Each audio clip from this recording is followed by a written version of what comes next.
والحمد لله رب العالمين إن الله وملائكته يصلون على النبي يا أيها الذين آمنوا صلوا عليه وسلموا تسليما اللهم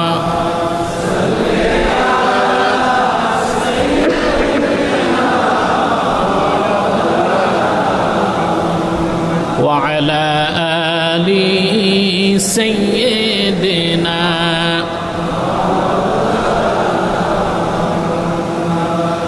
زبان খুলে পড়ুন আল্লাহুম্মা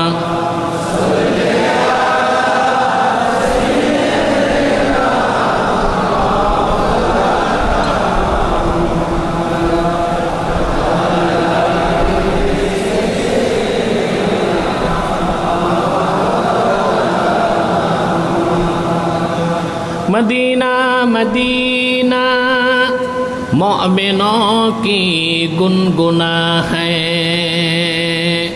दीदारे मदीना आशिकों की तमन्ना है अल्लाहुम्मा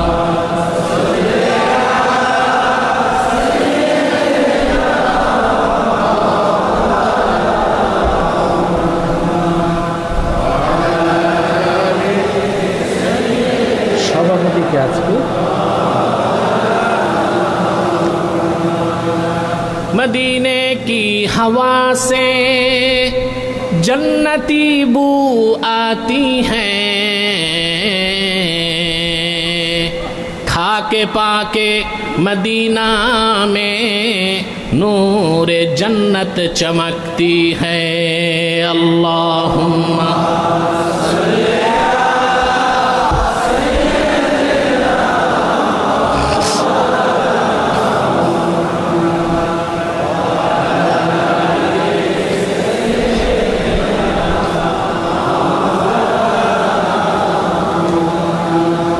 मेरा दिल तड़प रहा है मेरा जल रहा है सीना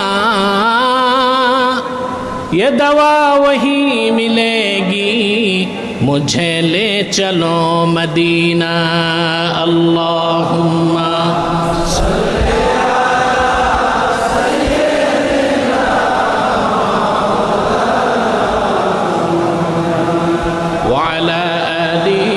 सैयदना मुहम्मदुन रसूलुल्लाह सल्लल्लाहु अलैहि वसल्लम ख़तमल्लाहु बिहिन नबुव्वा व हकमन ला नबिय्य बअदहु बलगल उला बिकमालिही हसनत जमीअ ख़िसालिही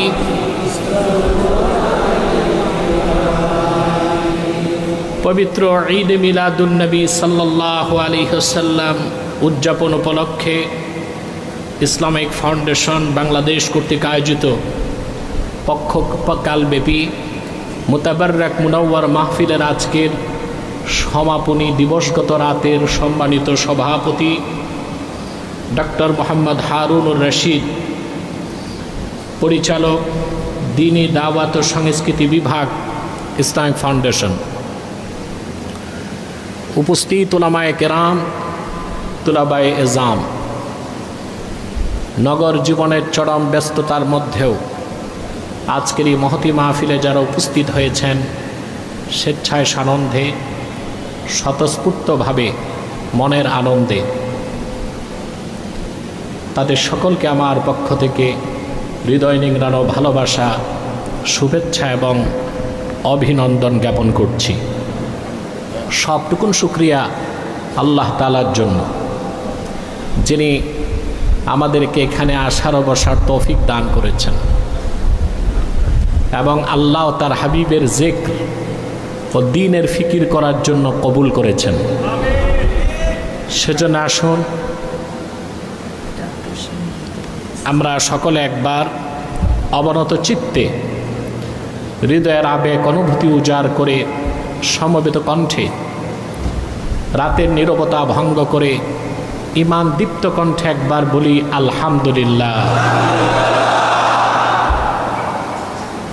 অগণিত অসংখ্য দরুদ ও সালাম আল্লাহর সৃষ্টির প্রধান আকর্ষণ, বিশ্বসভার সভাপতি, সকল নবী রাসূলগণের মাথার তাজ, শামসুল হিদায়াত, বদরুদ্দুজা, সৈয়দুস সাকালাইন, ইমামুল মুরসালিন, খাতামুন নবিয়্যিন ওয়াল মুরসালিন,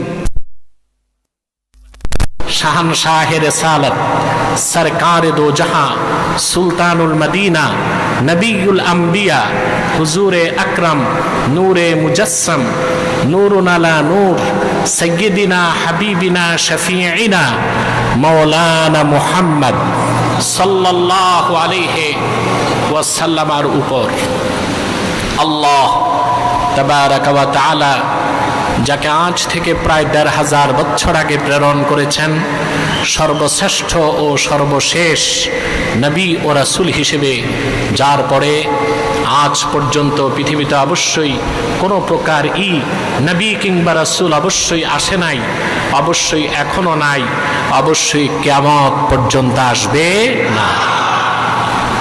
আজকে ধারাবাহিক ১৫ দিন এখানে মাহফিল চলছে, বিদায়ী মুনাজাত, ঠিক না? আমরা এটাকে আখিরি মুনাজাত বলবো না, আখিরি তো কিয়ামতের আগেরটা, এটা হবে বিদায়ী মুনাজাত। আমরা এই মুনাজাতের মাধ্যমে বিদায় নেব ইনশাআল্লাহ। আগামী বছর আবার মাহফিল হবে। সাউন্ড সিস্টেম, আপনাকে আমার ইনস্ট্রাকশন হচ্ছে ইকো টিকো থাকবে না, সাউন্ড কম হোক, ক্লিন আওয়াজ লাগবে, কান ফাটা আওয়াজ দরকার নাই, পরিষ্কার আওয়াজ দরকার। সম্মানিত সুধী, আপনারা ইসলামিক ফাউন্ডেশন কর্তৃপক্ষকে ধন্যবাদ দেবার কোনো ভাষা আমার নেই।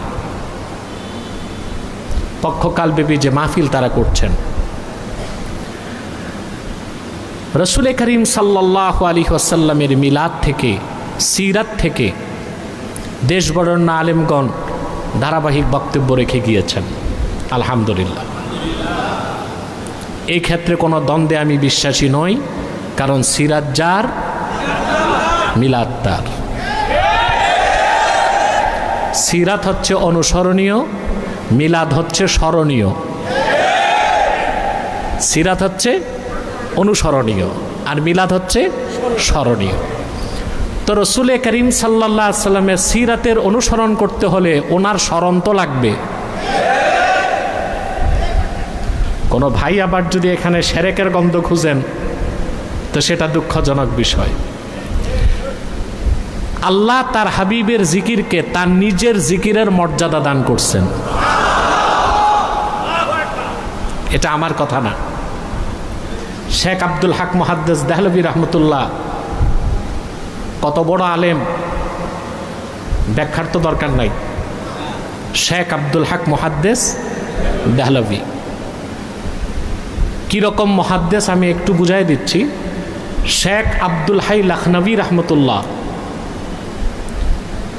মাজমুয়া ফাতাওয়ার যিনি সংকলক বলা যায় না, তার ফতুয়াগুলোকে জমা করা হয়েছে। তার মতে আব্দুল হক মুহাদ্দিস দেহলভীর পরে এই 450 বছরে তিনি আর কোনো মুহাদ্দিস পান নাই। তো বাকিরা কি? এই যে আমাদের দেশে দেখি অমুক মুহাদ্দিস, হেড মুহাদ্দিস, সেকেন্ড মুহাদ্দিস, শাইখুল হাদিস, এরা তাইলে কোন দরজার মুহাদ্দিস? একটা হচ্ছে মুহাদ্দিস মুতলাক জাতি, আরেকটা হচ্ছে মুহাদ্দিস ওরফি। আমরা যে মুহাদ্দিস লিখি এগুলো ওরফি, আর জাতি মুহাদ্দিসদের মধ্যে আব্দুল হাই লখনভীর মতে শেখ আব্দুল হক মুহাদ্দিস দেহলভী ছিলেন তার দৃষ্টিতে আর কোনো মুহাদ্দিস তারপরে তিনি পান নাই। জজবুল কুলুব ইলা দিয়ারিল মাহবুব কিতাবে তিনি একটি হাদিস উল্লেখ করেছেন। আল্লাহর হাবিব ইরশাদ করেছেন, মান যাকারানি ফাকাদ যাকারাল্লাহ, যে আমার জিকির করলো সে আল্লাহর জিকির করলো। রাসূলুল্লাহ সাল্লাল্লাহু আলাইহি ওয়াসাল্লাম বলেছেন যে আমার জিকির করলো সে আল্লাহর জিকির করলো। ভিন্ন ভিন্ন শব্দে কাজী আয়াজ ও কিতাবু শেফাতে কয়েকটা হাদিস এনেছেন। এ তো হলো হাদিস। রাসূলুল্লাহর জিকিরকে আল্লাহ তার জিকিরের মর্যাদা দিয়েছেন, তার প্রমাণ তো কোরআন শরীফ দেয়। আল্লাহ রাব্বুল আলামিন সূরাতুল ইনশিরাহে আপন হাবিবকে ডেকে বলেন, ওয়া রাফা'না লাকা যিকরাক। প্রিয় হাবিব মুহাম্মদ সাল্লাল্লাহু আলাইহি ওয়াসাল্লাম, আপনার জিকিরকে আমি আল্লাহ সমুন্নত করেছি। রাসূলুল্লাহর জিকির, ওনার প্রশংসা, ওনার স্তুতি, ওনার মাহাত্ম্য, ওনার বরত্ব, ওনার রাফআত, ওনার আজমাতকে বুলন্দ কে করেছেন? আল্লাহু আকবার। তাফসীরের অধিকাংশ কিতাবে এসেছে সূরা ইনশিরাহ নাজিলের পর জিবরিল এসে আল্লাহর হাবিবকে জিজ্ঞেস করলেন, আতাদরি কাইফা রাফা আল্লাহু যিকরাক। মুহাম্মদ সাল্লাল্লাহু আলাইহি ওয়াসাল্লাম, আপনি কি জানেন না কি আল্লাহ রাব্বুল আলামিন কেমন করে আপনার জিকিরকে সমুন্নত করেছেন? আল্লাহর হাবিব বললেন, আল্লাহু আ'লাম, আল্লাহ ভালো জানেন। কারণ রাসূলুল্লাহ চাইলেন জবাবটা আল্লাহ দিলে দামটা বেড়ে যাবে। এবার আল্লাহ উত্তর পাঠালেন হাদিসে কুদসিতে। আল্লাহ বললেন, ইযা যুকিরতু যুকিরতা মাই। প্রিয় হাবিব, এই পৃথিবীতে ধুলোকে ভুলোকে, জলে স্থলে, দূর অন্তরিক্ষে আর মহাশূন্যে, কি জান্নাতে, কি কুরসিতে, কি লৌহ কলমে, কি আরশে আজিমে, যখনই আমি আল্লাহর জিকির হয় সঙ্গে আপনি মুহাম্মাদের জিকির হয়।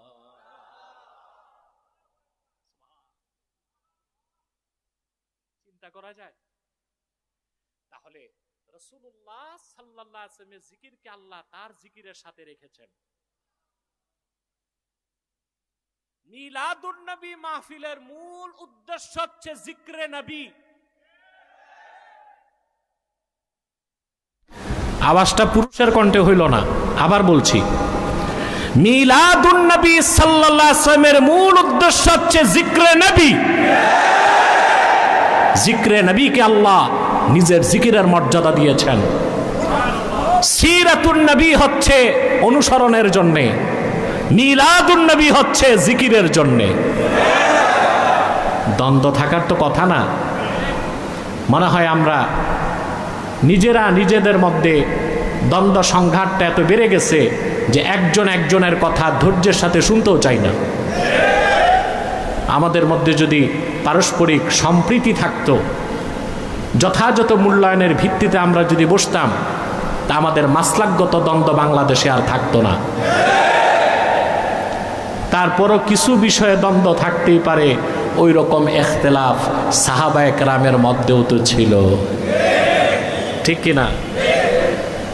প্রিয় ভাইরা, রাসূলুল্লাহ সাল্লাল্লাহু আলাইহি ওয়াসাল্লামের সাদাকায়, ওনার দিন, ওনার ইসলামের কারণে আল্লাহ তাআলা উম্মতে মুসলিমাকে একটি মূল ভিত্তির উপর ঐক্যবদ্ধ হবার সুযোগ করে দিয়েছেন। রাসূল করিম সাল্লাল্লাহু আলাইহি ওয়াসাল্লাম শুধু মুসলমানদের হেদায়েতের জন্য আসেন নাই, তিনি তো গোটা সৃষ্টি জগতের মানুষের হেদায়েতের জন্য এসেছেন,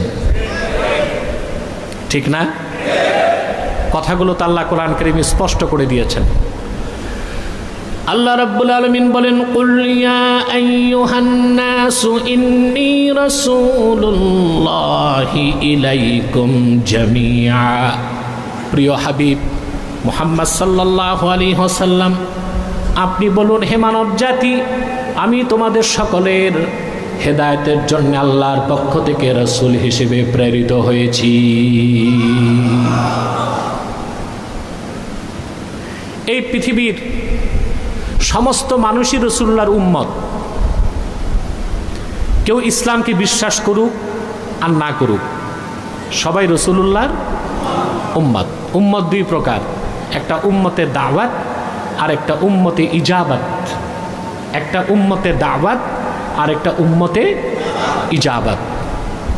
ইহুদি, খ্রিস্টান, আস্তিক, নাস্তিক সকল মানুষ যেমন আল্লাহর বান্দা, আল্লাহকে বিশ্বাস করুক আর না করুক, সকল মানুষ আল্লাহর হাবিবের উম্মত, আল্লাহর হাবিবকে বিশ্বাস করুক আর না করুক। এই যে সব মানুষ রাসূলুল্লাহর উম্মত, এটা হচ্ছে উম্মতে দাওয়াত, উম্মতে। আর যারা আল্লাহর হাবিবের দিনকে স্বীকার করেছে, আল্লাহর হাবিবের রিসালাতকে বিশ্বাস করেছে, ওনার আনিত দিনকে বিশ্বাস করেছে, তারা সবাই হয়ে গেছে উম্মতে ইজাবাত। উম্মতে ইজাবাতের আরেক নাম হচ্ছে মুমিন মুসলমান বা উম্মতে মুহাম্মাদি।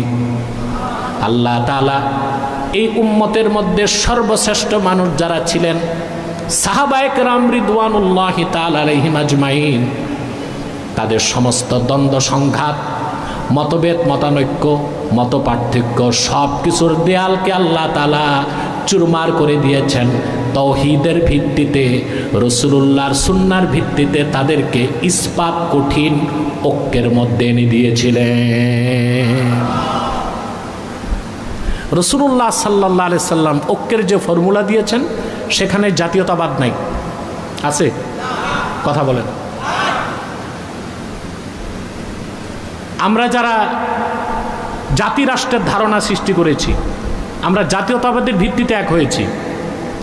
৭১ সালে বাংলাদেশি জাতি এক হয়েছে, স্বাধীনতা চাই, দেশ স্বাধীন হয়েছে, ঠিক না?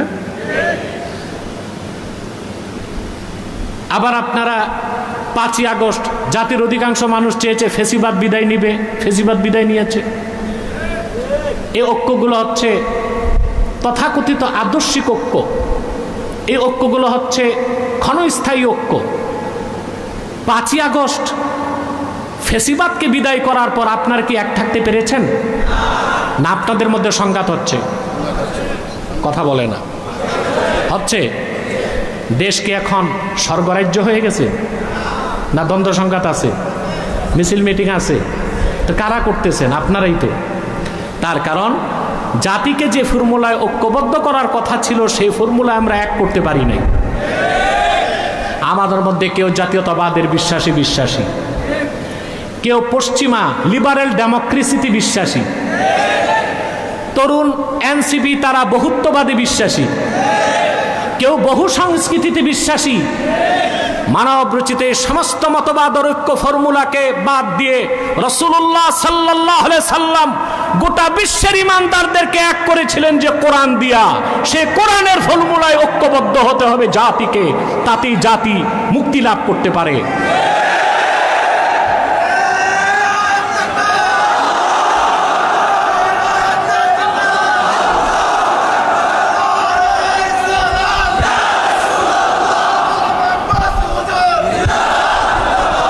এবার আসেন, রাসূলুল্লাহ সাল্লাল্লাহু আলাইহি ওয়াসাল্লাম কি ফর্মুলা দিলেন ঐক্যের জন্য?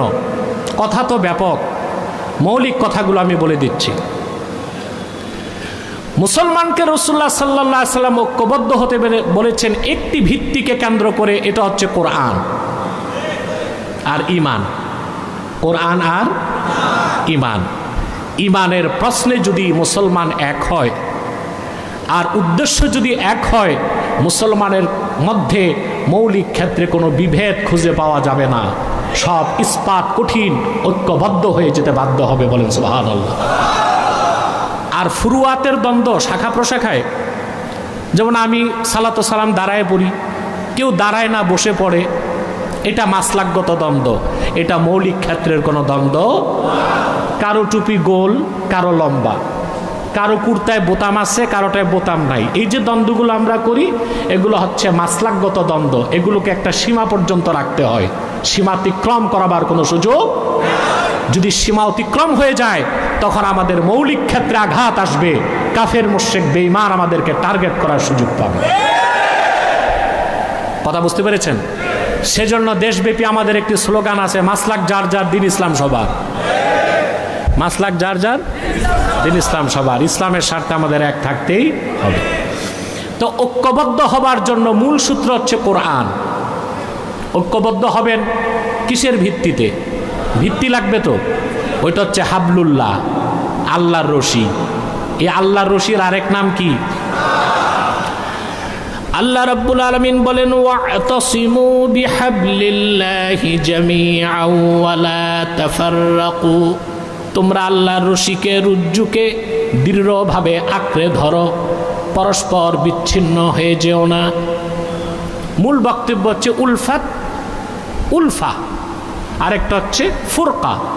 একটা হচ্ছে বিচ্ছিন্ন হয়ে যাওয়া, আরেকটা হচ্ছে একত্রিত হওয়া। একত্রিত হতে হবে একটা রশিকে ধরে। কয়টা রশি? রশি যদি ভিন্ন ভিন্ন হয় তাহলে কি গন্তব্য ভিন্ন ভিন্ন হবে না? রশি যদি একটা হয়, একটা আল্লাহর পক্ষ থেকে নাজাতের জন্য, কল্যাণের জন্য, বেহেশতে যাবার জন্য একটাই রশি, যার নাম হাবলুল্লাহিল মাতিন, এ কোরআন। এ কোরআনকে ভিত্তি করে আল্লাহ তাআলা ঐক্যবদ্ধ হতে বলেছেন। বলেন সুবহানাল্লাহ। ভাইরা আমার, হযরতে আবু সাঈদ খুদরি রাদিয়াল্লাহু তাআলা আনহু এই আয়াতের ব্যাখ্যা করতে যেয়ে তিনি বলেন, ক্বালা রাসূলুল্লাহ সাল্লাল্লাহু আলাইহি ওয়াসাল্লাম, কিতাবুল্লাহ হুয়া হাবলুল্লাহিল মামদুদ মিনাস সামাই ইলাল আরদ। আল্লাহর কোরআন, আল্লাহর কিতাব, এটা হচ্ছে হাবলুল্লাহিল মামদুদ, আল্লাহর রশি, যা আকাশ থেকে জমিন পর্যন্ত প্রলম্বিত। যেই রশির এক প্রান্ত দুনিয়ায়, আর এক প্রান্ত আল্লাহর জান্নাতে। তাহলে কোরআনকে বাদ দিয়া ঐক্যবদ্ধ হবার কোনো সুযোগ নাই। এখান থেকে বোঝা যায় মুসলমান ঐক্যবদ্ধ হবে একটা ফর্মুলায়। তাদের উদ্দেশ্য এক হতে হবে, স্বার্থ এক হতে হবে। উদ্দেশ্য হচ্ছে ইমানের ক্ষেত্রে তারা ঐক্যবদ্ধ হয়ে যাবে, আর দিন কায়েমের স্বার্থে তারা একই রকম বিশ্বাসী হবে। ইমান, রাসূলুল্লাহ সাল্লাল্লাহু আলাইহি সাল্লাম কুরাইশদেরকে ইমানের দৌলত দিয়ে মুমিন করেছেন। মদিনা মুনাওয়ারায় আউস এবং খাজরাজ, রাসূলুল্লাহ সাল্লাল্লাহু আলাইহি সাল্লাম হিজরত করে যাওয়ার আগে 120 বছর তারা যুদ্ধ করেছে ধারাবাহিকভাবে। কত বছর? 120 বছর। যখন রাসূলুল্লাহ সাল্লাল্লাহু আলাইহি সাল্লাম হিজরত করে মদিনাতুল মুনাওয়ারাতে গেলেন, আউস ও খাজরাজ এই দুটো গোত্র, একই পিতা থেকে একই মাতা থেকে দুইটা গোত্র, আউস এবং খাজরাজ, দুইটা গোত্র ঈমান এনে 120 বছরের যুদ্ধকে বন্ধ করে দিল। ইসলামের পতাকা তলে সব ঐক্যবদ্ধ হয়ে গেল। বলেন সুবহানাল্লাহ। তো ঐক্যবদ্ধ হতে হবে ইমানের ভিত্তিতে। কিসের ভিত্তিতে? ইমানের ভিত্তিতে, যেখানে আদর্শ হবে এক, স্বার্থ হবে এক। দেখুন আপনি, সাহাবায়ে কেরাম পিতা পুত্রকে ছেড়ে দিয়েছেন, পুত্র পিতাকে ছেড়ে দিয়েছেন, ভাই বোনকে ছেড়ে দিয়েছেন, বোন ভাইকে ছেড়ে দিয়েছেন, স্বামী স্ত্রী ছেড়ে দিয়েছেন, স্ত্রী স্বামী ছেড়ে দিয়েছেন। শুধু কালেমার বিশ্বাস দুইটা দল করে দিচ্ছে, একদিকে কুফার আর একদিকে মুমিন। মুমিনগণ ইস্পাত কঠিন ঐক্য ধারণ করেছেন। বলেন সুবহানাল্লাহ।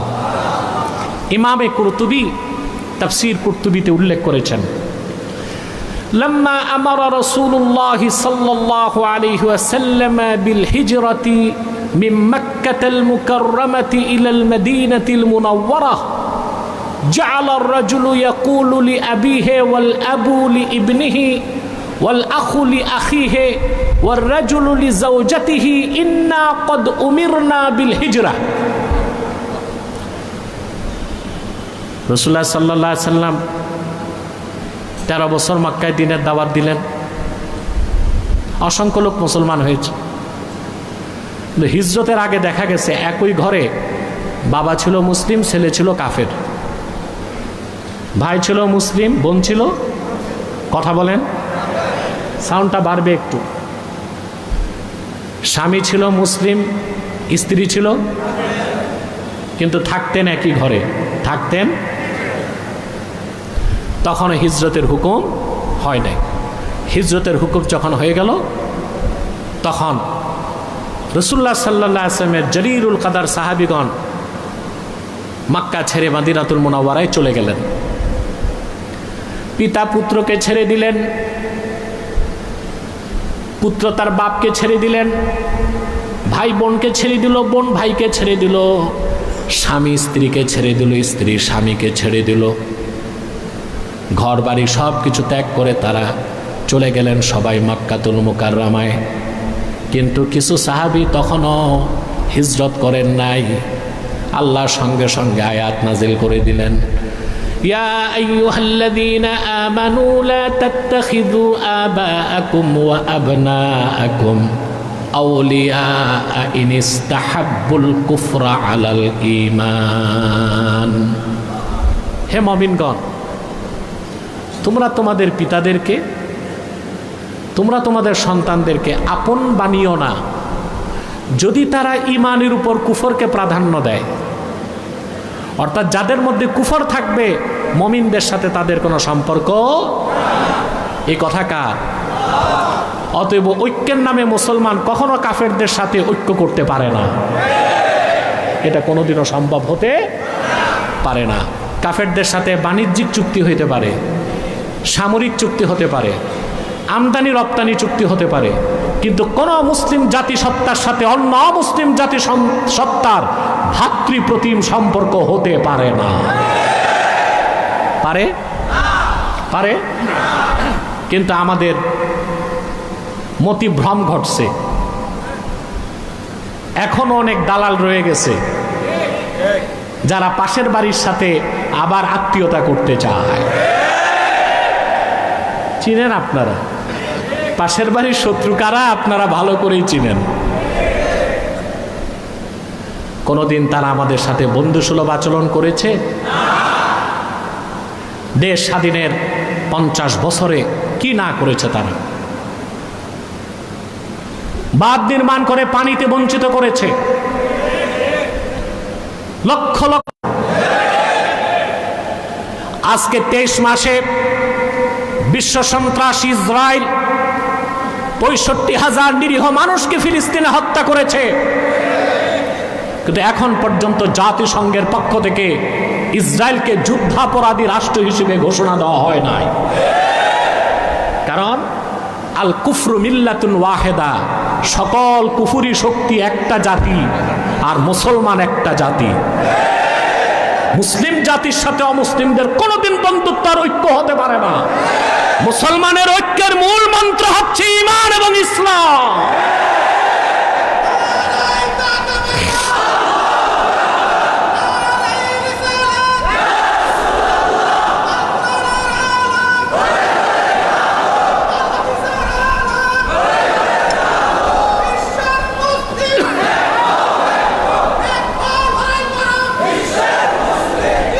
আমার ভাইয়েরা, আজ মার্কিন যুক্তরাষ্ট্রের প্রত্যক্ষ মদদে ইসরায়েল হামলা করছে কাতারে, সিরিয়াতে, ফিলিস্তিনে গণহত্যা চালাচ্ছে।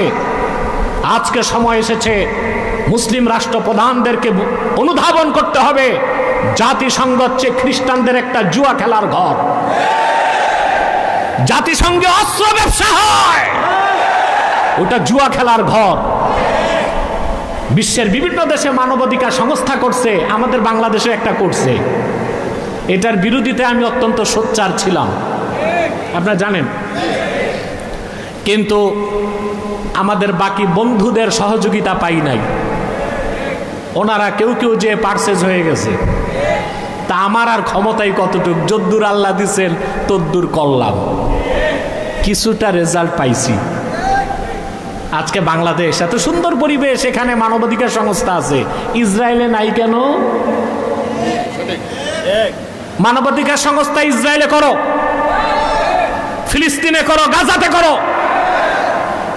আমরা যেদিন মুসলমানেরা জাতিসংঘের কপালে থুতু নিক্ষেপ করে 57টি মুসলিম রাষ্ট্র এক হতে পারবো। 200 কোটি মুসলমান থুতু নিক্ষেপ করলে ইহুদিরা ভূমধ্য সাগরে ভেসে যাবে ইনশাআল্লাহ।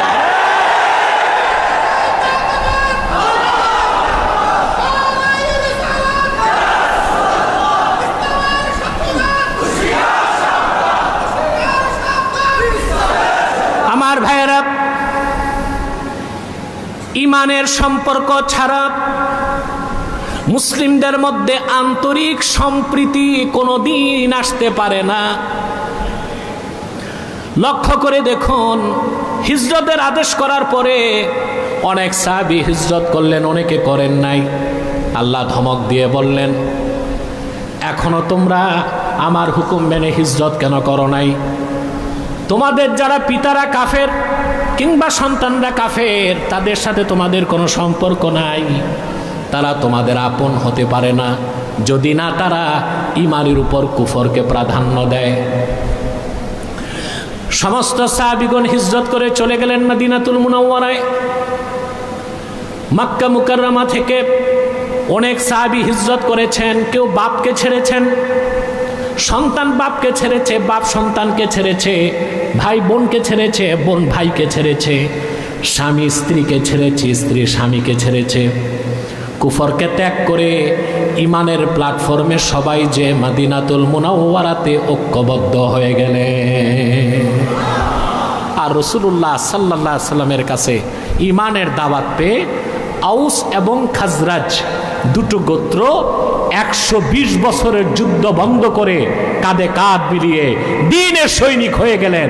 যারা বদরে যুদ্ধ করেছেন, অহুদে যুদ্ধ করেছেন, আল্লাহ দ্বীনকে প্রতিষ্ঠার জন্য ইস্পাত কঠিন সীসা ঢালা প্রাচীরের মতো কঠিনভাবে তারা ঐক্যকে ধরে রেখেছিলেন, বলেন সুবহানাল্লাহ।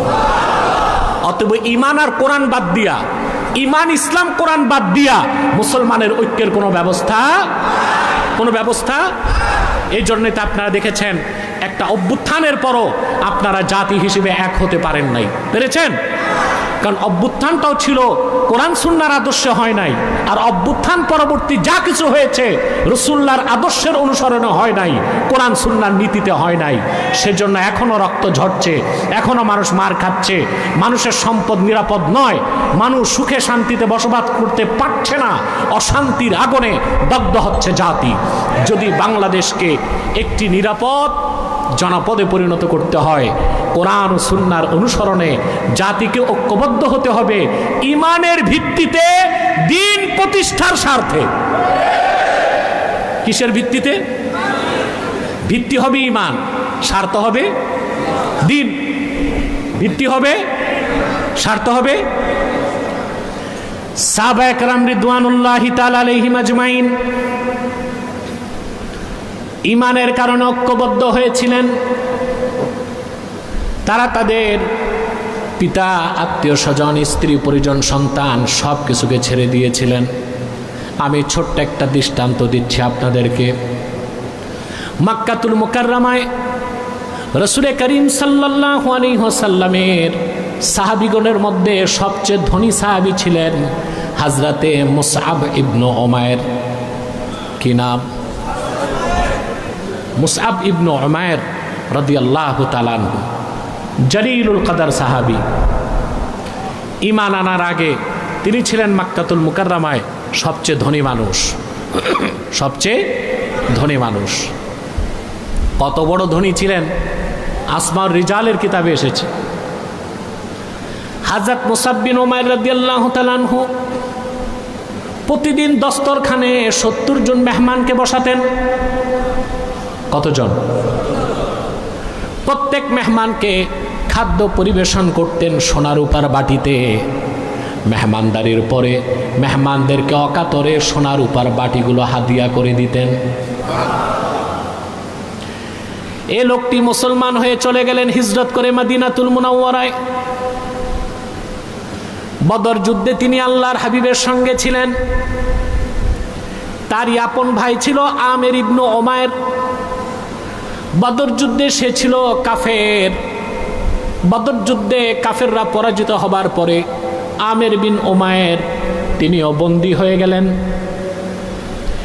চতুর আমের বিন উমাইর সাহাবায়ে কেরামকে বললেন, সাহাবীরা, আমি রাসূলুল্লাহর বিশিষ্ট সাহাবী মুসআব বিন উমাইরের আপন ভাই।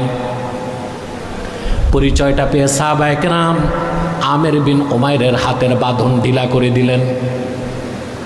সকালবেলা সাহাবায়ে কেরাম মুসআব বিন উমাইরকে বললেন, মুসআব, শুধুমাত্র আপনার আপন ভাই পরিচয় পেয়ে আমের বিন উমাইরের হাতের বাঁধন আমরা ঢিলা করে দিয়েছি।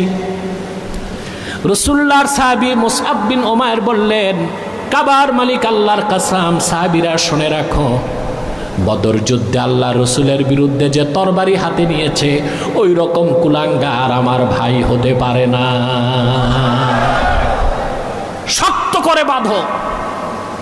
আর তার মায়ের প্রচুর টাকা, মনে মনে নিজেরও মা, কিন্তু মা তো কাফের, বলে তার মায়ের প্রচুর টাকা, মুক্তিপণ নিয়ে তাকে মুক্ত করো।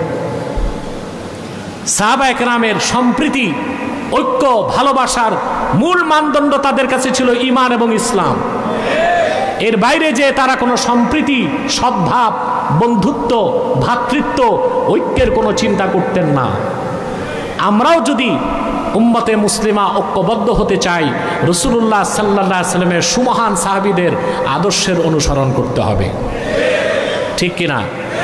আমাদের মধ্যে অনেকে ঐক্য হতে চায়, ঐক্য করতে চায়, ভাবসাব এইরকম যে ঐক্য করতে করতে হিন্দু, বৌদ্ধ, খ্রিস্টান ঐক্য পরিষদের সাথে ঐক্য করা শুরু করে দিচ্ছে। কষ্ট পাবেন না আমার কথায়। ইসলামের শত্রু, আল্লাহর শত্রু, রাসূলুল্লাহর শত্রু যারা, তাদের সাথে আমাদের আচরণ ভালো হইতে পারে, সহাবস্থান হতে পারে, অধিকার দিতে পারি, মানবিক সাহায্য করতে পারি, কিন্তু তাদের সাথে আমাদের বন্ধুত্বের কোনো চুক্তি সম্পর্ক হতে পারে না। পারে? আমরা এগুলো করি। আমরা অতি মানবতাবাদী, অতি উদার, প্রশস্ত হৃদয়ের পরিচয় দিতে যে হিন্দু, বৌদ্ধ, খ্রিস্টানদের সাথে একই পাতে খাওয়া দাওয়া শুরু করে দিছি। ধ্বংস হয়ে যাবেন। এটা মানবিকতা নয়, এটা হচ্ছে বেকুফি, এটা নির্বুদ্ধিতা। তাদের সাথে সহাবস্থান চলবে, মানবিক সাহায্য করা যাবে, তাদের অধিকার যতটুক ন্যায্য ততটুক দেওয়া যাবে, কিন্তু তাদের সাথে বন্ধুত্বের কোনো সম্পর্ক হতে পারে না। অতএব আপনি ঐক্য চান, সম্প্রীতি চান, বন্ধুত্ব চান, ভ্রাতৃত্ব চান, অবশ্যই তা হতে হবে ঈমান ও ইসলামের ভিত্তিতে। হাবলুল্লাহিল মাতিন, এই কোরআনকে আঁকড়ে ধরে, ঠিক কিনা বলেন? আমার ভাইয়েরা, আমি আরেকটা দৃষ্টান্ত দিচ্ছি। হুনাইনের যুদ্ধে রাসূলুল্লাহ সাল্লাল্লাহু আলাইহি সাল্লাম গনিমতের মাল ভাগ করতে লাগলেন। হুনাইন যুদ্ধে আল্লাহর হুকুমে আল্লাহ রাসূল সাল্লাল্লাহু আলাইহি ওয়াসাল্লাম মুহাজির সাহাবীদেরকে একটু বেশি গনিমতের মাল দিয়েছেন। দেখা গেল কিছু কিছু আনসার সাহাবী বেজার হয়ে গেছেন। আল্লাহর হাবিব সাল্লাল্লাহু আলাইহি সাল্লাম তখন আনসারদেরকে ডাক দিয়ে বললেন, ইয়া মা'শারাল আনসার, আলাম আজিদকুম দুলালান ফাহাদাকুমুল্লাহু বি ওয়া কুনতুম মুতাফাররিকিনা ফাআল্লাফাকুমুল্লাহু বি ওয়া আলাতান ফাআগনাকুমুল্লাহু বি। হে আনসাররা, তোমরা বেজার কেন হচ্ছ? তোমরা কি পথভ্রষ্ট ছিলা না? আমি কি তোমাদেরকে পথভ্রষ্ট পাই নাই? আল্লাহ তাআলা আমার মাধ্যমে তোমাদেরকে হেদায়েত দিয়ে ইসলামের নূর দান করেছেন। আমি কি তোমাদেরকে বিচ্ছিন্ন পাই নাই? তোমাদের মধ্যে আউস এবং খাজরাজ যুদ্ধে লিপ্ত ছিলা, সেই বিচ্ছিন্নতা থেকে আল্লাহ তাআলা তোমাদেরকে ঐক্যবদ্ধ করে দিয়েছেন আমার ওসিলায়। সুবহানাল্লাহ বলবেন না? তোমরা ছিলে নিঃস্ব এবং অসহায়, আমার খাতিরে আল্লাহ তোমাদেরকে ধনী করে দিয়েছেন। সমস্ত আনসারগণ তখন সমস্বরে বলে উঠলেন, আল্লাহ ও তার রাসূলের এই কথায় কোনো সন্দেহ নাই। রাসূলুল্লাহ সাল্লাল্লাহু আলাইহি সাল্লাম আনসাররা যে বিচ্ছিন্ন ছিল, আউস আর খাজরাজ, তাদের ঐক্যের ক্ষেত্রে কোন কথাটা বলেছেন? হেদায়েতের কথাটাকে, অর্থাৎ ঈমানই তাদেরকে ঐক্যবদ্ধ করছে। কি ঐক্যবদ্ধ করছে? জাতীয়তাবাদ না, ঈমান। কোন জিনিস? অতএব মুসলিম উম্মাহ ঐক্যবদ্ধ হতে পারে শুধুমাত্র ঈমান ও ইসলামকে কেন্দ্র করে, আল্লাহর কোরআনকে আঁকড়ে ধরার মাধ্যমে। এই কথাগুলো আমরা শুনতেছি, বলেন প্রিয় ভাইরা। কিরকম ভ্রাতৃত্ব রাসূলুল্লাহ সাল্লাল্লাহু আলাইহি ওয়াসাল্লাম করে দিয়েছিলেন। একজন মুহাজির সাহাবী, মুহাজিররা চলে গেলেন মক্কাতে বাড়িঘর সব ছেড়ে, ঠিক না? কথা বলেন। মুসলিম মুহাজির চলে গেছেন, স্ত্রী কাফের ছিল বাদ দিয়া, বিবিও তো নেয় নাই অনেকে। মদিনাতুল মুনাওয়ারায় যাওয়ার পর রাসূলুল্লাহ সাল্লাল্লাহু আলাইহি ওয়াসাল্লাম ভ্রাতৃত্বের বন্ধন করে দিলেন তাদের মধ্যে। কি রকম দেখা গেল, আনসার সাহাবী যার 2টা বাড়ি ছিল তিনি মুহাজির সাহাবীকে একটা বাড়ি দিয়ে দিলেন। যার 2টা বাগান ছিল একটা বাগান দিয়ে দিলেন। যার 2টা দাসী ছিল একটা দাসী দিয়ে দিলেন। সুবহানাল্লাহ। এরকম একটা চমৎকার ঘটনা বুখারী শরীফে এসেছে, হাদিস নাম্বার 1968। আখান নবী সাল্লাল্লাহু আলাইহি ওয়াসাল্লাম বাইনা সালমান ওয়া আবি দারদা। রাসূলুল্লাহ সাল্লাল্লাহু আলাইহি ওয়াসাল্লাম হযরত সালমান ফার্সি আর আবু দারদা এই 2 জনের মধ্যে ভ্রাতৃত্বের বন্ধন করে দিলেন। কথা শুনতেছেন ভাই? এভাবে প্রত্যেক মুহাজিরের সাথে রাসূলুল্লাহ সাল্লাল্লাহু আলাইহি ওয়াসাল্লাম আরেক আনসারের ভ্রাতৃত্বের সম্পর্ক করে দিয়েছিলেন। যে আনসার সাহাবী 2টা বাড়ি ছিল তিনি তার মুহাজির ভাইকে একটা বাড়ি দিয়ে দিলেন। যার 2টা খেজুরের বাগান ছিল একটা বাগান আরেক মুহাজির ভাইকে দিয়ে দিলেন। যে আনসার সাহাবীর 2 জন স্ত্রী ছিল, একজন স্ত্রী তিনি তার মুহাজির ভাইকে দিয়ে দিলেন। হযরত সালমানের সঙ্গে হযরত আবু দারদার ভ্রাতৃত্বের বন্ধন ছিল। সুবহানাল্লাহ। এই যে ভ্রাতৃত্বের বন্ধন, সাহাবা একরামের মধ্যে সম্প্রীতি, তারা যে ঐক্যবদ্ধ হয়েছিলেন কিসের ভিত্তিতে? জোরে বলতে হবে। ঈমান ও ইসলাম, কোরআন ও সুন্নাহ। ঈমান ও ইসলাম, কোরআন ও সুন্নাহ। সুবহানাল্লাহ বলেন। একদিন হযরত সালমান গেলেন আবু দারদার বাড়িতে। ভাই তো, ভাইয়ের খোঁজ নিবে না? রক্তের ভাই ছিল না, দিনী ভাই। যে দেখেন আবু দারদা রাদিয়াল্লাহু তাআলা আনহুর স্ত্রী অত্যন্ত রিক্ত সিক্ত অবস্থায় আছেন, খুবই বিমর্ষ দেখা যাচ্ছে তাকে। হযরত সালমান জিজ্ঞেস করলেন, ভাই, জিজ্ঞেস করলেন আপনার এই অবস্থা কেন? বলে, আপনার ভাই আমার স্বামী আবু দারদা, তার তো দুনিয়ার কোনো প্রয়োজনই নাই, অর্থাৎ আমার প্রতি তার কোনো দৃষ্টি নেই, এসবের খেয়াল নাই, শুধু আল্লাহর ইবাদতে আছে।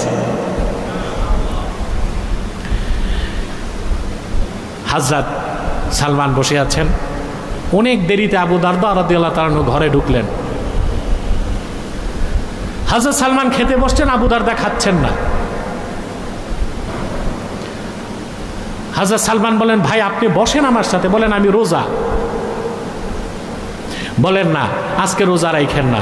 আপনারা জানেন নফল রোজা ছাড়া যায়, পরে আবার রাখা যায়। আপনি যদি নফল রোজা রাখেন, আপনার বাড়িতে মেহমান আসে, আপনার জন্য জায়েজ হচ্ছে রোজা ভেঙ্গে মেহমানের সাথে খাওয়া। অবশ্য হানাফি মাযহাব মতে পরবর্তীতে রোজাটা আপনাকে করতে হবে, আর শাফিদের মতে করারও কোনো দরকার নাই। হযরত সালমান ফার্সির কথায় আবু দারদা খাইছেন, বুঝলেন? দিন পার হয়ে গেল। রাতের বেলা হযরত আবু দারদা তাহাজ্জুদ নামাজে দাঁড়ায় গেছেন, এশার নামাজের পরপরই। হযরতে সালমান ফার্সি বললেন, ভাই এখন তাহাজ্জুদের সময় হয় নাই, এখন ঘুমান। এখন হযরত সালমানের কথায় আবু দারদা ঘুমায় গেছেন। শেষ রাতে উঠার পর দনজন তাহাজ্জুদ নামাজ পড়ার পরে হযরত সালমান ফার্সি হযরত আবু দারদাকে বললেন, ইন্না লিরাব্বিকা আলাইকা হাক্কান, সুবহানাল্লাহ, ওয়া লিনাফসিকা আলাইকা হাক্কান, ওয়া লিআহলিকা আলাইকা হাক্কান, ফাতি কুল্লাযী হাক্কিন হাক্কা। ওরে আবু দারদা, তোমার উপর তোমার রবের হক আছে, তোমার উপর তোমার স্ত্রীর হক আছে, তোমার উপর তোমার প্রতিবেশীর হক আছে। ফাতি কুল্লাযী হাক্কিন হাক্কা, প্রত্যেক হকদারকে তার হক আদায় করে দাও। রবের হক আদায় করো সময় মতো, নিজের হক আদায় করো সময় মতো, বিবির হকও আদায় করো, প্রতিবেশীর হকও আদায় করো। সুবহানাল্লাহ বলবেন না? হযরত আবু দারদার মনে সন্দেহ জাগলো, এটা কেমন কথা? আমি সারা রাত নামাজ পড়বো, এটা তো ভালো কাজ। আর উনি আমারে বলতেছে রাতে ঘুমাইতে দিল, শেষ রাতে নামাজ পড়তে দিল, জোর করে খাওয়ালো। হযরত আবু দারদা রাসূল করিম সাল্লাল্লাহু আলাইহি ওয়াসাল্লামের কাছে যে ঘটনাটা বলার পরে আল্লাহ রসুল বললেন, সাদাকা সালমান, সালমান সত্যই বলছে, তোমার উপর তোমার রবের হক আছে, তোমার উপর তোমার দেহের হক আছে, তোমার উপর তোমার স্ত্রীর হক আছে, তোমার উপর তোমার প্রতিবেশীর হক আছে। প্রত্যেক হকদারকে তার হক আদায় করে দিতে হবে। সালমান ফার্সি, আবু দারদা, একজন মুহাজির, একজন আনসার। তাদের মধ্যে আল্লাহর হাবিব সাল্লাল্লাহু আলাইহি সাল্লাম ভ্রাতৃত্বেরকে বন্ধন করে দিয়েছিলেন। সুবহানাল্লাহ। সাহাবা একরামের ঐক্য, তাদের সম্প্রীতি, তাদের সহাবস্থান, এই সব কিছুর মূল ছিল ঈমান। মূল ভিত্তিটা রাসূলুল্লাহ সাল্লাল্লাহু আলাইহি সাল্লাম বলে দিয়েছেন, আল হুব্বু লিল্লাহ ওয়াল বুগযু লিল্লাহ। ভালোবাসা আল্লাহর জন্যে, দুশ্মনীও আল্লাহর জন্য। মুসলমান ঐক্যবদ্ধ হবে ঈমানকে কেন্দ্র করে আর দ্বীনের স্বার্থ রক্ষার জন্যে। যদি মুসলমানের আদর্শের মধ্যে জাতীয়তাবাদের আদর্শ চলে আসে, সেকুলারিজমের আদর্শ আসে, বহুত্ববাদ, বহু সংস্কৃতি, লিবারেল ডেমোক্রেসি, এরকম মানব রচিত তন্ত্রমন্ত্র মতবাদের আদর্শ চলে আসে, মুসলমান কোনো দিন ঐক্যবদ্ধ হতে পারবে না, কাফের মুশরিকদের উপর বিজয় লাভ করতে পারবে না। মুসলমান নিজেরা ঐক্যবদ্ধ হবে ঈমান ও ইসলামকে কেন্দ্র করে, কোরআনের রশিকে আঁকড়ে ধরে দ্বীনের স্বার্থকে রক্ষা করার জন্য। আদর্শ যখন এক হবে, স্বার্থ যখন এক হবে, তখন মুসলমানকে আর বিচ্ছিন্ন করা যাবে না। ইস্পাত কঠিন ঐক্য তাদের পক্ষে ধারণ করা সম্ভব হবে। ঠিক কিনা বলেন? পারবো আমরা? জোরে বলেন। প্রিয় ভাইরা, ঐক্যবদ্ধ হবার ক্ষেত্রে সাহাবায়ে কেরামের মানহাজ কি ছিল? রাসূলুল্লাহ সাল্লাল্লাহু আলাইহি ওয়াসাল্লামের আদর্শের অনুসরণে সাহাবায়ে কেরাম যখনই দ্বীনের স্বার্থে ঐক্যবদ্ধ হয়েছেন, তারা মুসলিমগণ ঐক্যবদ্ধ হয়েছেন। কাফের মুশরিক তো দূরে থাক, সাহাবায়ে কেরাম কোনো বাতিল ফেরকার সাথেও ঐক্য করেন নাই। করছেন? বাতিল ফেরকা কয়টা? ৭২টা। কয়টা? মূল ছিল ৬টা। কয়টা? এদিক তাকান। কয়টা? রাওয়াফিজ, খাওয়ারিজ, কদরিয়া, জবরিয়া, মুতাজিলা, জাহমিয়া।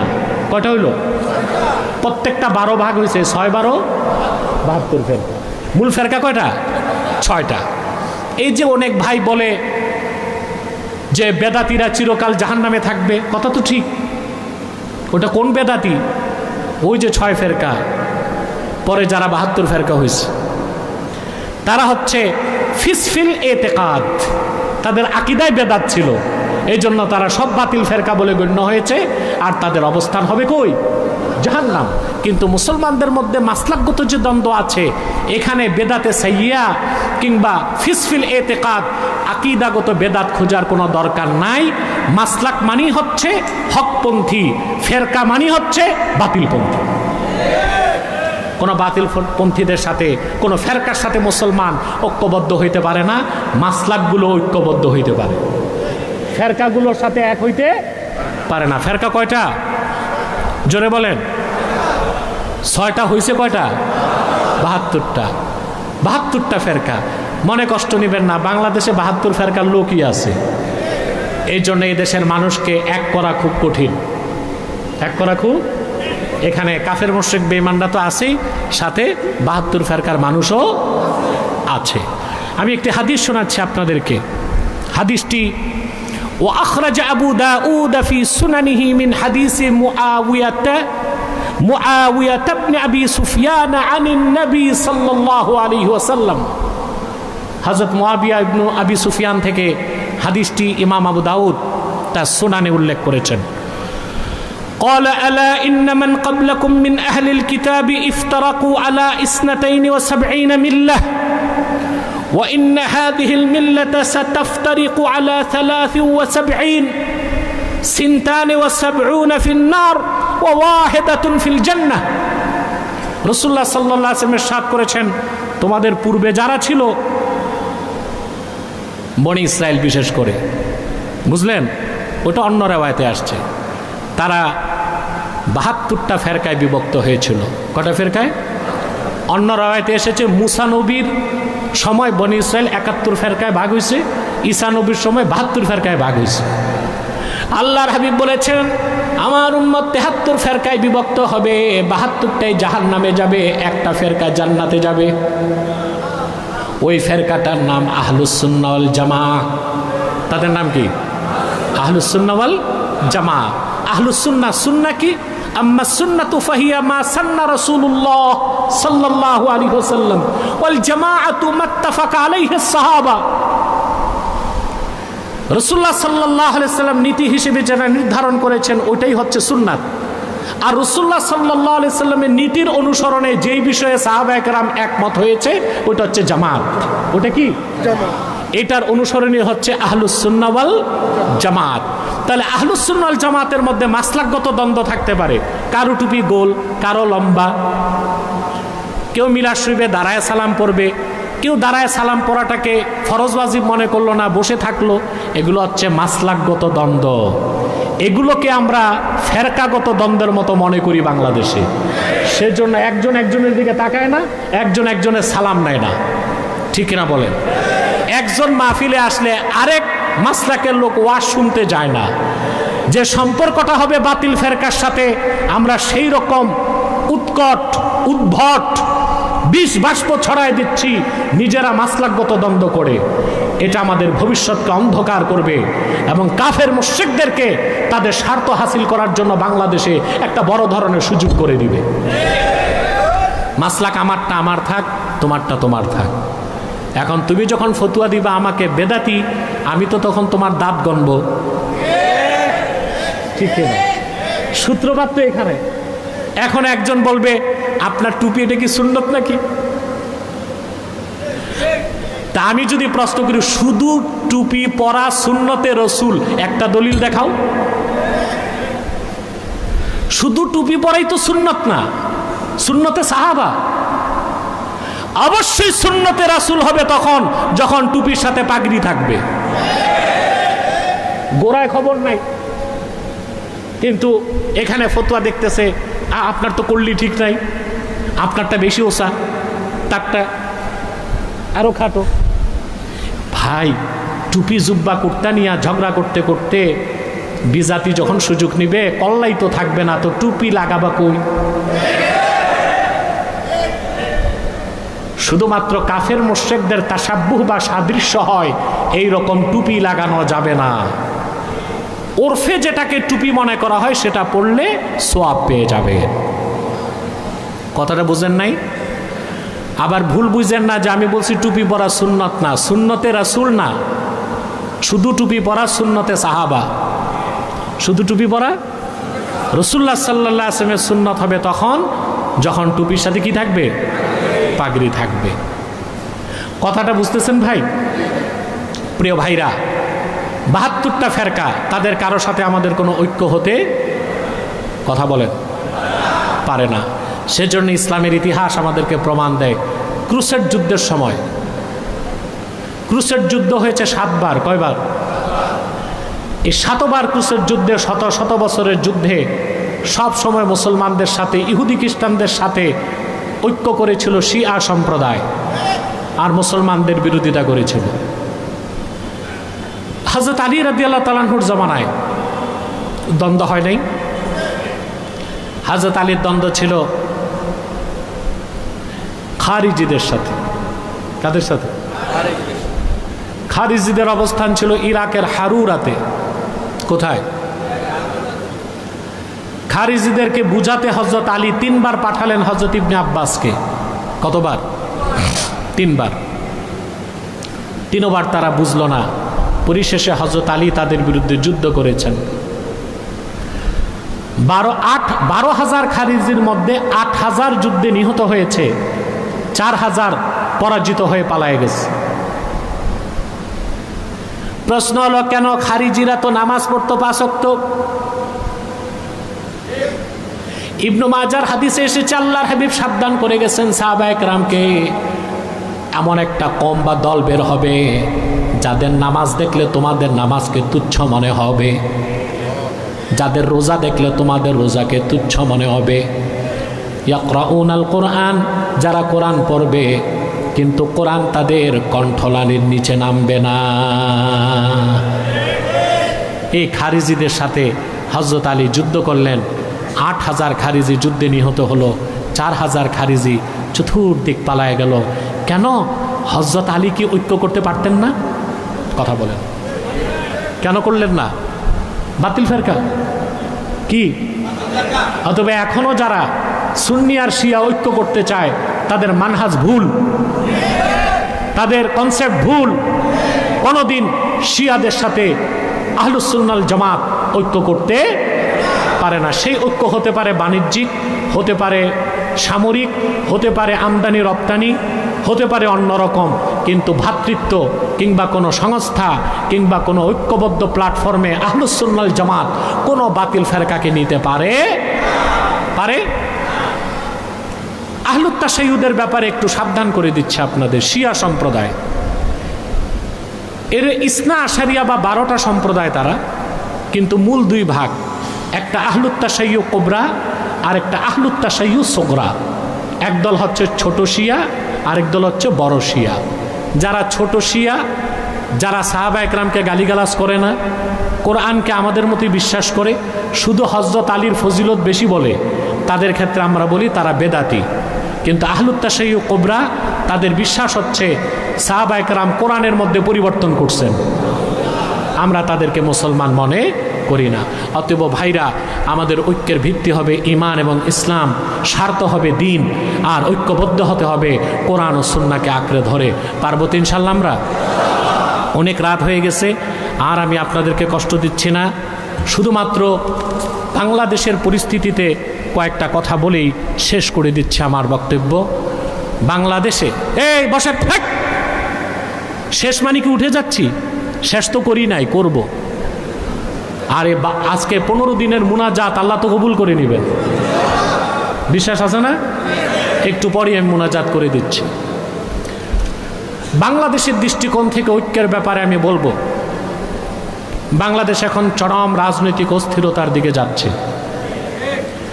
কেউ পিয়ারের পক্ষে, কেউ পিয়ারের বিপক্ষে। আমি বলবো এই ক্ষেত্রে ইসলামের আদর্শ কি বলে সেই বিষয়টি প্রত্যেক দলকে লক্ষ্য করা উচিত। উন্মুক্ত সংলাপের ভিত্তিতে কোরআন সুন্নাহর আলোকে এটা কতটুক যৌক্তিক, কতটুক অযৌক্তিক আমরা একবার চিন্তা করতে পারি, তাহলে বাংলাদেশ রাজনৈতিক অরাজকতা থেকে দ্রুত মুক্তি লাভ করতে পারবে ইনশাল্লাহ। জাতি হিসেবে আমরা ঐক্যবদ্ধ হতে পারি 3টি স্বার্থকে সামনে রেখে। ইসলামের সুমহান স্বার্থ রক্ষায় আমরা এক হতে পারি, মুসলমানদের মৌলিক দাবিগুলো আদায় করার জন্যে আমরা এক হতে পারি, আর বাংলাদেশের স্বাধীনতা রক্ষায় আমরা এক হতে পারি। আমরা বাংলাদেশকে ভালোবাসি না? একটা হাদিস আপনারা শোনেন, হুব্বুল ওয়াতানি মিনাল ঈমান, দেশপ্রেম ঈমানের অঙ্গ। এটা হাদিস না, এটা মৌজু কথা। কি কথা? একেবারেই মৌজু কথা। এরকম আরেকটা হাদিস আপনারা শোনেন, উতলুবুল ইলমা ওয়ালাউ বিসসিন, জ্ঞান অর্জন করতে প্রয়োজনে সুদূর চীনে যাও। এটাও কোনো সহিহ হাদিস না, একটা মৌজু কথা। ঈমানের অংশ হিসেবে আমরা দেশকে ভালোবাসি না। এই জন্য ভালোবাসি, বাংলাদেশ নিরাপদ থাকলে ইসলামের স্বার্থ রক্ষা হবে, বাংলাদেশ স্বাধীন থাকলে মুসলমানের স্বার্থ রক্ষা হবে।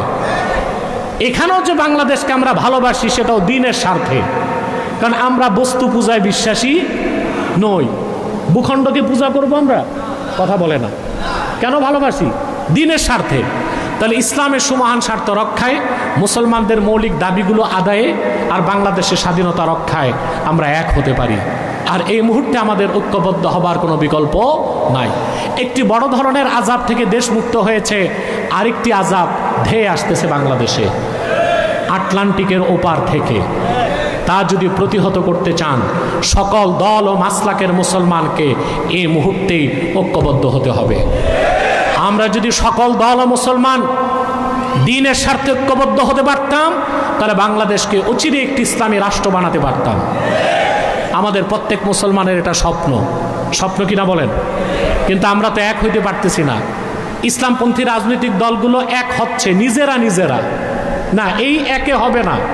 সকল ইসলামপন্থী পীর মাশায়েখ আলেম ওলামা তাদেরকে ঐক্যবদ্ধ হতে হবে অরাজনৈতিকভাবে, ঐক্যবদ্ধ হতে হবে রাজনৈতিকভাবে। তাহলে বাংলাদেশে আমরা ইসলামের স্বার্থ রক্ষা করতে পারবো, মুসলমানদের সবগুলো দাবি আদায় করতে পারবো, বাংলাদেশের স্বাধীনতাকে আমরা রক্ষা করতে পারবো। পারবো না ইনশাল্লাহ ভাই? আর আমার অনুরোধ থাকবে, মাসলাকে দ্বন্দ্ব বা ঝগড়া বৃদ্ধি করার চেষ্টা করবেন না। এতে আমাদের মধ্যে বড় ধরনের সংঘাত সৃষ্টি হতে পারে। যারা বাংলাদেশের শত্রু কাছেও আছে, দূরেও আছে। কাছের শত্রুকে আমরা পরাজিত করে ফেলেছি ইনশাল্লাহ, আলহামদুলিল্লাহ। কিন্তু বাইরের শত্রু মারাত্মকভাবে আঘাত করবে। আমরা যদি এখন মাসলাকগত দ্বন্দ্বকে বৃদ্ধি করি, দেশ গৃহযুদ্ধের দিকে যাবে, সিভিল ওয়ারের দিকে যাবে, জাতি অনৈক্য হয়ে যাবে। ঐক্যবদ্ধ না থাকলে দেশের স্বাধীনতা রক্ষা করাও সম্ভব হবে না। ঠিক আছে না ভাই? অতএব আসুন আমরা ঈমান ও ইসলামকে মূল ভিত্তি ধরে আমরা মুসলমান ঐক্যবদ্ধ হয়ে যাই। ঐক্যবদ্ধ হওয়ার মধ্যে আমাদের রয়েছে পৃথিবীর কল্যাণ, পরকালের মুক্তি, আমাদের বিজয়, সুখ এবং সমৃদ্ধি। আল্লাহ যেন কবুল করেন, বলুন আল্লাহুম্মা আমিন।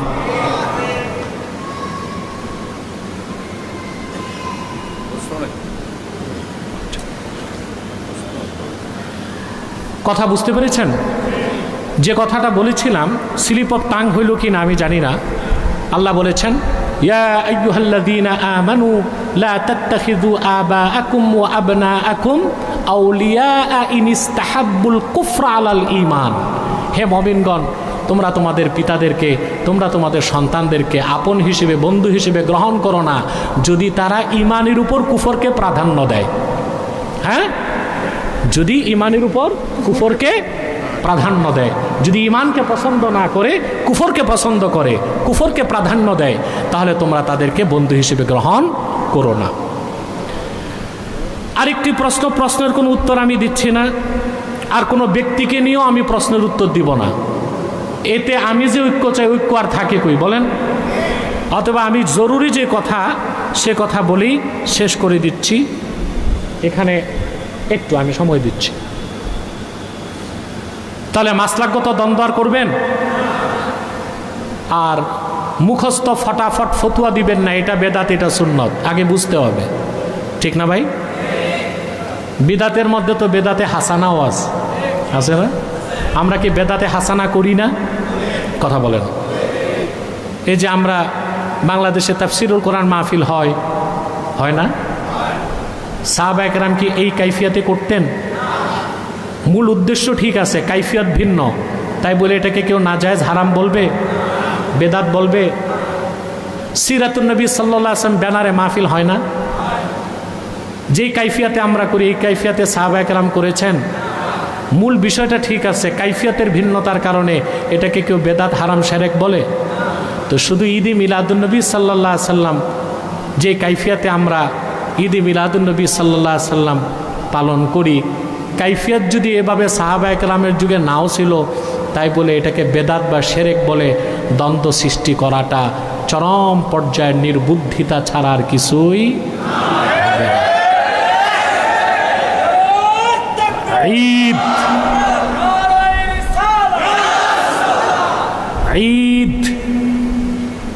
ঈদ অর্থ কি? আসরুরুল আয়েদ,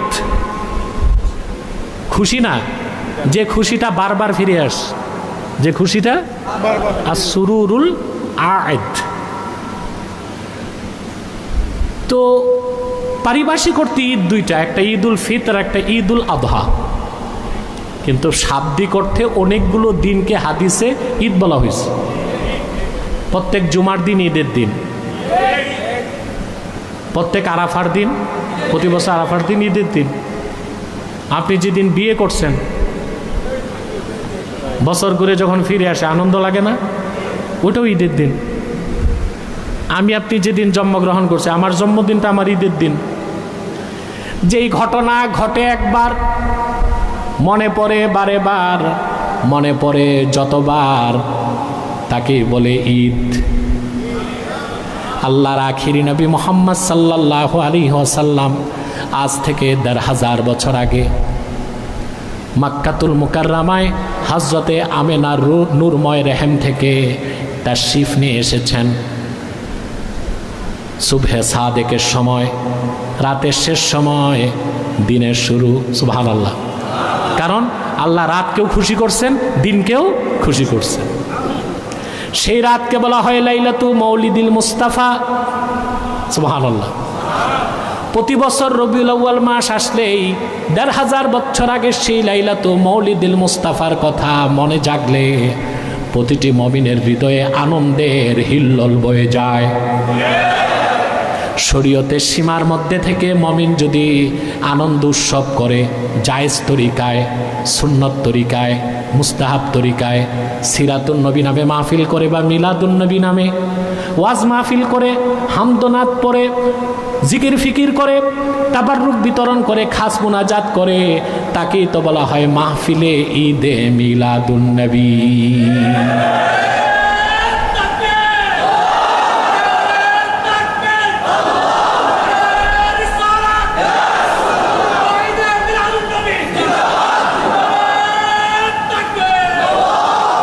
এখানে কোনো গান বাদ্য নাই, আছে? শরীর দুটো কাজ আছে। আপনি কাইফিয়ত চাইবেন, তো কাইফিয়তগুলো যদি খোঁজেন, সাহাবা একরাম যেই যেই কাইফিয়তে যা করেন নাই সব বেদাত ছাড়েন। একটা বেদাত ছাড়বেন কেন? যদি সব বেদাতকে দাঁত দিয়া কামড় দিয়া ধরেন আর শুধু মিলাদ শরীফ আর ঈদি মিলাদুন নবীর বিরোধিতা করেন, তাহলে তো বোঝা যায় দুশ্মনীটা বেদাতের সাথে না রাসূলুল্লাহর সাথে।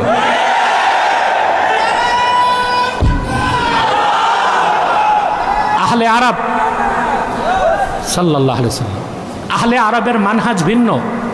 আরবের ওলামায়ে কেরাম 3 যুগে যা ছিল না কিছুই করে না। ওনাদের দৃষ্টিতে সব কিছুই কি বেদাত, কিছুই তারা করেন না। আমাদের দেশে যারা বেদাতের বিরুদ্ধে ফতোয়া দেয় তারা নিজেরাও তো অনেক বেদাত করতেছি। প্রতি বছর আমার আব্বাসী মঞ্জিল মাদ্রাসায় খাতমে বুখারী হয়। বাংলাদেশের সব মাদ্রাসায় হয় না? তো সাহাবা কেরাম করছেন খাতমে বুখারী। বুখারী শরীফ সংকলনিত হয়েছে কয়েকশো বছর পরে। তা আমরা খাতমে বুখারী অনুষ্ঠান সওয়াব মনে করি, করি না? দাস্তারবন্দি করি, আমাদের মাদ্রাসায় হয়, অন্যান্য মাদ্রাসায়। তো এই যে লোকজন দস্তরবন্দি অনুষ্ঠানে মুনাজাত করতে যায়, সওয়াব মনে করে যায় না? এটাকে কেউ বেদাত বলি? প্রত্যেক পীর সাহেবের বাড়িতে সালানা জলসা হয় নির্ধারিত তারিখে, পৌষের 3, 4, 5, অগ্রহায়ণের 1, 2, 3, হয় কি না?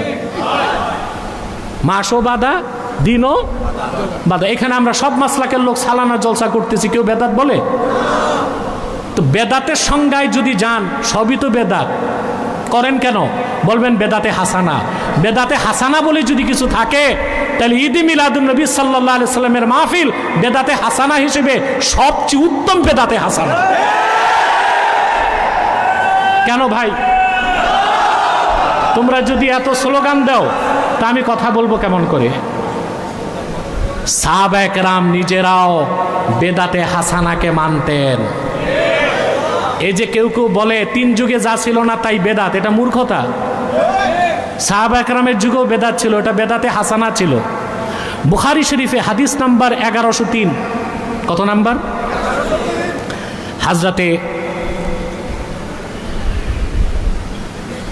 হাদিস নাম্বার 1775 সহিহ বুখারীতে এসেছে। হযরত মুজাহিদ বলেন, তিনি বুখারী শরীফের একজন রাবী এবং তাবিঈ। তিনি বলেন, দাখালতু আনা ওয়া উরওয়াতু ইবনু যুবাইর আল মসজিদা। আমি আর উরওয়া ইবনু যুবাইর 2 জন মসজিদ নববীতে প্রবেশ করলাম। ফাইদা আব্দুল্লাহ ইবনু উমর রাদিয়াল্লাহু আনহুমা জালিসুন ইলা হুজরাতি আয়েশা রাদিয়াল্লাহু তাআলা আনহা। তা আমরা 2 জন যে দেখি আল্লাহর হাবিব নূর নবীজি মুহাম্মদ সাল্লাল্লাহু আলাইহি সাল্লামের জান্নাতুল ফেরদাউসের কাছে, অর্থাৎ আম্মাজান আয়েশার হুজরাতুম মুবারাকাতুম মুনাওয়ারার কাছে আব্দুল্লাহ ইবনে ওমর বসা। কে বসা? উনি কি ছিলেন? সাহাবী। সাহাবী ইবনু সাহাবী, সাহাবীর ছেলে সাহাবী। ওয়া ইযা নাসুন ইউসাল্লুনা ফিল মসজিদি সালাতাদ দুহা। তা আমরা দেখলাম কিছু লোক মসজিদ নববীতে সালাতুদ দোহা পড়তেছে। সালাতুদ দোহা জানেন? চাশতের নামাজ, সালাতুদ দোহা। এটাকে আওয়াবিনও বলা হয়। কথা বুঝতে পারছেন? قال فسألناه عن صلاتهم فقال بدعة আব্দুল্লাহ ইবনে ওমরকে জিজ্ঞেস করছে, হুজুর এরা যে দাঁড়ায় যে সালাতুদ দোহা পড়তেছে এটা কি? বলে বেদাত। আব্দুল্লাহ ইবনে ওমর কি বলছেন? বিদআত। সালাতুদ দোহা জামাতে তারা পড়তেছিলেন, সেটাকে কি বলছেন তিনি? বিদআত বলছেন। তাহলে বুখারী শরীফের 1775 নম্বর হাদিস থেকে দেখা যাচ্ছে আব্দুল্লাহ ইবনে ওমর সালাতুদ দোহাকে বিদআত বলছেন। আর সহিহ আল বুখারীতে 1103 নম্বর হাদিস, সেখানে দেখেন হযরত ইবনু আবি লাইলা বলেন, মা আখবারানা আহাদুন আন্নাহু রাআন নবিয়্য সাল্লাল্লাহু আলাইহি ওয়াসাল্লাম সাল্লাদ দুহা غير أم هانئ ذكرت أن النبي صلى الله عليه وسلم يوم فتح مكة اغتسل في بيتها فصلى 8 ركعات। সেই বুখারী শরীফেরই হাদিস নাম্বার 1103। ইবনে আবি লাইলা বলেন, উম্মে হানি ছাড়া কেউ আমাদেরকে রাসূলুল্লাহ সাল্লাল্লাহু আলাইহি ওয়াসাল্লাম সালাতুদ দোহা পড়েছেন এটা কেউ দেখে নাই। শুধু এই ব্যাপারে আমাদের কাছে খবর পৌঁছেছে উম্মে হানি থেকে। কার থেকে? উম্মে হানি বলেন, যেই দিন আল্লাহ রসুল সাল্লাল্লাহু আলাইহি সাল্লাম মক্কা বিজয় করেছেন সেই দিন আল্লাহ রসুল সাল্লাল্লাহু আলাইহি সাল্লাম তার ঘরে গোসল করেছেন এবং 8 রাকাত সালাতুদ দোহা নামাজ পড়েছেন। এটাও বুখারীতে, ওইটাও কথা বলেন। যেটা 1775 নম্বর হাদিস, ওইখানে দেখা গেল আব্দুল্লাহ ইবনে ওমর কি বলছেন? বেদাত। আর বুখারী শরীফে 1103 নম্বর হাদিস উম্মে হানি থেকে বর্ণিত, সেখানে দেখা যায় সালাতুদ দোহা পড়া কি? সুন্নাত। এখন দুই হাদিসের তাদবিক কি হবে? আল্লামা বদরুদ্দিন আইনি ব্যাখ্যা করেছেন দোনো হাদিস সহিহ। তা আব্দুল্লাহ ইবনে ওমর কেন বেদাত বলছেন? আরাদা আন্না ইজহারাহা ফিল মসজিদি ওয়াল ইজতিমা লাহা হুয়াল বিদআহ। একাই কি সালাতুদ দোহা পড়া সুন্নাত, এটাকে বেদাত বলা হয় না, কিন্তু মসজিদে একত্রিত হয়ে পড়াটাকে বেদাত বলা হয়েছে। আর সেটাকেও ফাথুল বারিতে আল্লামা ইবনু হাজার আসকালানী বেদাতে হাসানা বলছেন। তাহলে বোঝা যায় সাহাবায়ে কেরামের যুগে বেদাত ছিল, বেদাতে হাসানা। অতএব সব বেদাতকে বেদাতে সাইয়্যা বলে পরিত্যাগ করার কোনো সুযোগ নাই। কোন বেদাতটা বেদাতে সাইয়্যা, কোন বেদাতটা পরিত্যাজ্য? এক প্রকার বেদাত হচ্ছে বেদাত ফিল এতেকাদ, আকীদায় বেদাত। ওই রকম বেদাতিরা কেউ কেউ কাফের, কেউ কেউ ফাসিক, কেউ কেউ বাতিল, যেমন 72 ফেরকা, এদের গন্তব্য জাহান্নাম। আর মুসলমানদের মধ্যে যারা বেদাতে সাইয়্যা করবে, বেদাত ফিল আমাল, আমলের মধ্যে বেদাত থাকবে, আল্লাহ তাদের হয়তো বা ক্ষমা করবেন, কিন্তু বিদাতে হাসানা যেটা, সেটায় কোনো গুনাহ নাই, বরং সওয়াব আছে। কি আছে? সেটা মুস্তাহাবের দরজা রাখে। কথা বুঝতেছেন ভাই? বেদাতের একটা সংজ্ঞা আপনাদেরকে দিয়ে দিচ্ছি। কুল্লু মা উহদিসা ইউখালিফুল কুরআন ওয়াস সুন্নাহ ওয়া আসরাস সাহাবাতি ওয়া ইজমা আল উম্মাহ ফাহিয়া বিদআতুন মাজমুমাতুন আই সাইয়্যিআহ। প্রত্যেক সে নব আবিষ্কৃত কাজ যা কোরআনের বিরোধিতা করে, সুন্নাহর বিরোধিতা করে, আসরুস সাহাবার বিরোধিতা করে, ইজমায়ে উম্মতের বিরোধিতা করে, ওইটা নিন্দনীয় বেদাত, পরিত্যাজ্য, বেদাতে সাইয়্যা। ওয়া কুল্লু মা উহদিসা লা ইউখালিফুল কুরআন ওয়াস সুন্নাহ ওয়া আসরাস সাহাবা ওয়া ইজমা আল উম্মাহ ফাহিয়া বিদআতুন মাহমুদা আই হাসানা। আর প্রত্যেক সে নব আবিষ্কৃত কাজ যেটা কোরআনের বিরোধিতা করে না, সুন্নাহর বিরোধিতা করে না, আসরুস সাহাবার বিরোধিতা করে না, ইজমায়ে উম্মতের বিরোধিতা করে না, সেটা বেদাতে হাসানা বলে গণ্য হবে। আর বেদাতে হাসানাটা মুস্তাহাব, মুস্তাহসানের দরজা রাখে। ইবনু হাজার আসকালানির একটা ফতোয়া শোনায়া আমি শেষ করে দিচ্ছি। ইবনু হাজার বলেছেন, তাযীমুন নবী সাল্লাল্লাহু আলাইহি ওয়াসাল্লাম বিজামিই আনওয়াইত তাযীম আল্লাতী লাইসা ফীহি মুশারাকাতুন ফিল উলুহিয়্যাতি আমরুন মুস্তাহসানুন ইনদামান নাওয়ারাল্লাহু বাসাইরাহুম। মুহাম্মদ সাল্লাল্লাহু আলাইহি সাল্লামকে তাযীম করার যত পদ্ধতি আছে, যদি কোনো পদ্ধতিতে তাজিম করলে আল্লাহর সাথে শিরক হয়, তাছাড়া সকল পদ্ধতিতে আল্লাহর হাবিবের তাজিম করা মুস্তাহাব মুস্তাহসান ওই সকল লোকদের নিকট যাদের অন্তর্চক্ষুগুলোকে আল্লাহ তাআলা মারেফতের নূর দিয়া নূরানি করে দিছে। কার ফতোয়া? ইবনু হাজার আসকালানি। শুধু রাসূলুল্লাহ সাল্লাল্লাহু আলাইহি ওয়াসাল্লামকে তাজিম করার ক্ষেত্রে আল্লাহর সাথে শিরক করা যাবে না, তাছাড়া সকল পদ্ধতি যা কোরআন সুন্নাহ সমর্থিত সে সকল পদ্ধতিতে রাসূলুল্লাহ সাল্লাল্লাহু আলাইহি ওয়াসাল্লামের তাজিম করা মুস্তাহাব মুস্তাহসান সেই সকল ব্যক্তিদের নিকট যাদের অন্তর্চক্ষুগুলোকে আল্লাহ তাআলা মারেফতের নূর দিয়ে নূরানি করে দিয়েছেন। সুবহানাল্লাহ। ইমাম মালিক রহমতুল্লাহর কাছে কেউ ফতুয়া নিতে গেলে উনি জারিয়া ছোট কাজের মেয়ে পাঠাতেন, কেন আসছে? তো মেয়ে এসে জিজ্ঞেস করত, ইমাম মালিক জানাতন ব্যক্তি ভাই, আবু হানিফা সমসাময়িক, একদিক দিয়ে তার ফজিলত বেশি, তিনি ইমামু দারিল হিজরা মদিনাতুল মুনাওয়ারার ছিলেন, মালিকি মাযহাবের ইমাম ছিলেন। তো কেউ তার কাছে যখন যেত, কাজের মেয়ে বের হয়ে বলতো, কেন আসছেন? বলতে একটা মাসালার জন্য। সাথে সাথে তিনি বের হতেন, মাসালার উত্তর দিয়ে দিতেন। আর কাজের মেয়ে জিজ্ঞেস করলে কেউ যদি বলতো যে রাসূলুল্লাহ সাল্লাল্লাহু আলাইহি ওয়াসাল্লামের হাদিস শুনতে আসছি, ইমাম মালিক বের হইতেন না, গোসল করতেন, কাপড় পরতেন, পাগড়ি লাগাতেন, রুমাল লাগাতেন, মূল্যবান বাখুর জ্বালাতেন, তারপর তিনি হাদিস রাওয়ায়াত করতেন।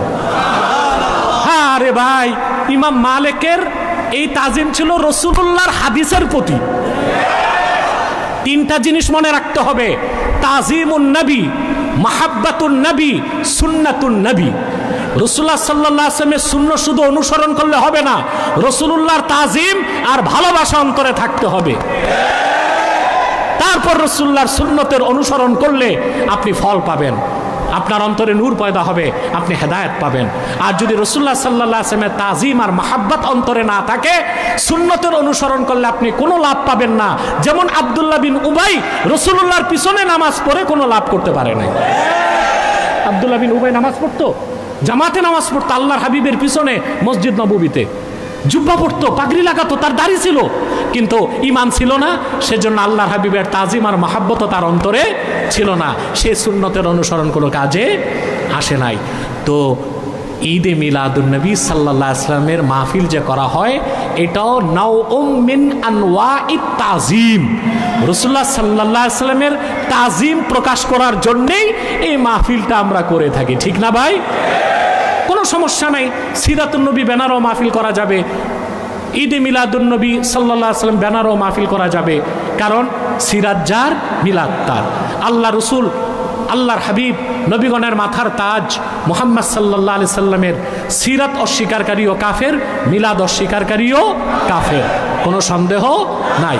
সিরাত হচ্ছে অনুসরণীয়, মিলাদ হচ্ছে স্মরণীয়। এই তো ভাই কথা, দ্বন্দ্ব কই? বেদাত বলবেন তো তাকসিমে যান, তাকসিমে গেলে হাসানা হিসেবে মেনে নিলে আর তো দ্বন্দ্ব থাকে না। তবে কেউ কাউকে বাধ্য করতে পারবে না, ঠিক না? কিন্তু বিশ্বাসটা ঠিক থাকতে হবে। আর আমি করি বা না করি, ভুল ফতোয়া দিব না, পারবো ইনশাল্লাহ। আল্লাহ আমাদেরকে কবুল করুক, মঞ্জুর করুক। ভাই, আজকে 15 দিনের মাহফিল, মুনাজাত করব। আমার মন চাচ্ছে একটু সালাত সালাম পরে মুনাজাত করব। আসুন, সাল্লাল্লাহু আলা সাল্লাল্লাহু আলাইহি সাল্লাল্লাহু আলা মুহাম্মদ সাল্লাল্লাহু আলাইহি ইয়া নবী সালাম আলাইকা।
পবিত্র ঈদ মিলাদুন নবী সাল্লাল্লাহু আলাইহি ওয়াসাল্লাম 1447 হিজরি উদযাপন উপলক্ষে ইসলামিক ফাউন্ডেশন আয়োজিত বর্ণাঢ্য সিরাতুন নবী সাল্লাল্লাহু আলাইহি ওয়াসাল্লাম অনুষ্ঠান মালার